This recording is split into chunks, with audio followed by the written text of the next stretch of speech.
όμορφες καλημέρες.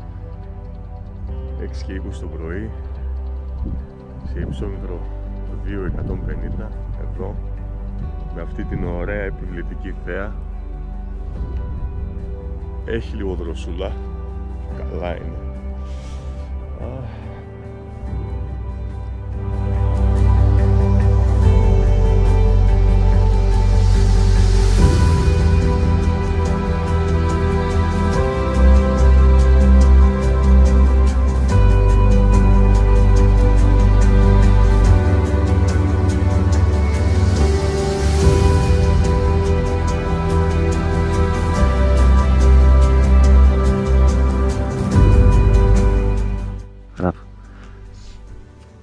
Καλημέρα. Καλημέρα. Από τα λιμέρια των Κλεφτών μαζέψαμε τα πράγματά μας. Ναι. Θα κατηφορήσουμε για Σιάδη Μήγας και Μονή στο Μείου. Και Μονή στο Μείου. Και θα αφήσουμε πίσω μας όλο αυτό που έχει δημιουργήσει η φύση.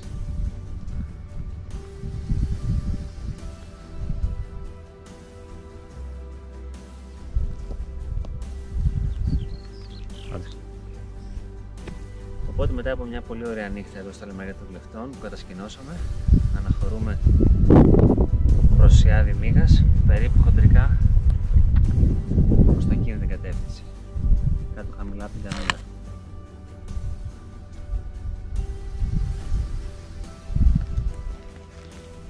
Ωραία. Καλή μας κατάβαση. Καλή μας κατάβαση. Περβάτα. Ήμασταν εκεί πάνω ψηλά στα λιμέρια των Κλεφτών όπου κατασκηνώσαμε χθες το βράδυ. Κατεβήκαμε μέχρι εδώ. Το μονοπάτι μας οδηγεί στη στάνη του Κατσάνου και από εκεί θα το κόψουμε δεξιά για Σιάδη Μήγας. Ευθεία κάτω το μονοπάτι συνεχίζει για Βρυσοχώρη. Πάμε.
Μόλις φτάσαμε στη στάνη του Κάτσανου, καταπληκτική θέα, από εκεί κατεβήκαμε.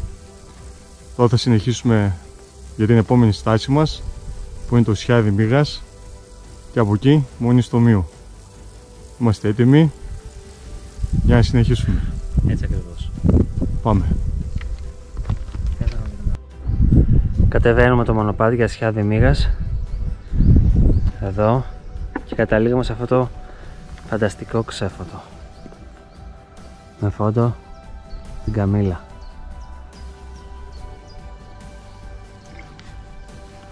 Εδώ. Μετά από 3 ώρες πορείας, Ναι. θα κάνουμε μια στάση στο Σιάδη Μήγας να μας φάνει μύγες Και μετά πάμε για και Μονή μετά στο πάμε για Μείου. Μονή στο Μείου. Και μετά έχει ο Θεός. Ξέρω τι λέω. Βλέπουμε. Ή θα ακολουθήσουμε το μονοπάτι για τα Βάλιστα και Αστράκα, ή έχει ο Θεός.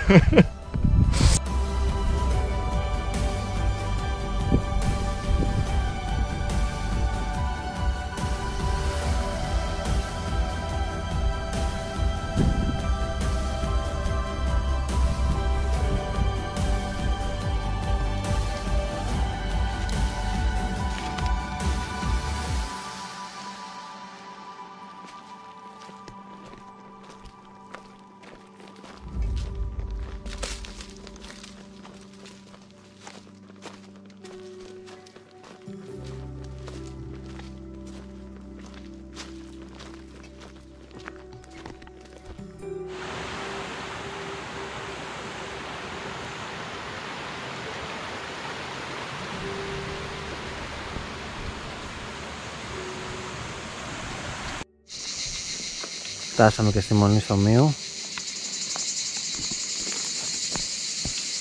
Μετά από 32 χιλιόμετρα πήραμε την Τίνθ περιμετρικά. Συνολικής πορείας πάνω στο βουνό. Μια φανταστική ημέρα, ένα ωραίο hiking που έφτασε στο τέλος του. Έτσι ακριβώς. Ελπίζουμε να σας βοηθήσαμε με τις πληροφορίες που σας δώσαμε και για όσους θέλουν να κάνουν αυτό το μονοπάτι να τις δουν πολύ χρήσιμες. Να είστε καλά. Γεια σας.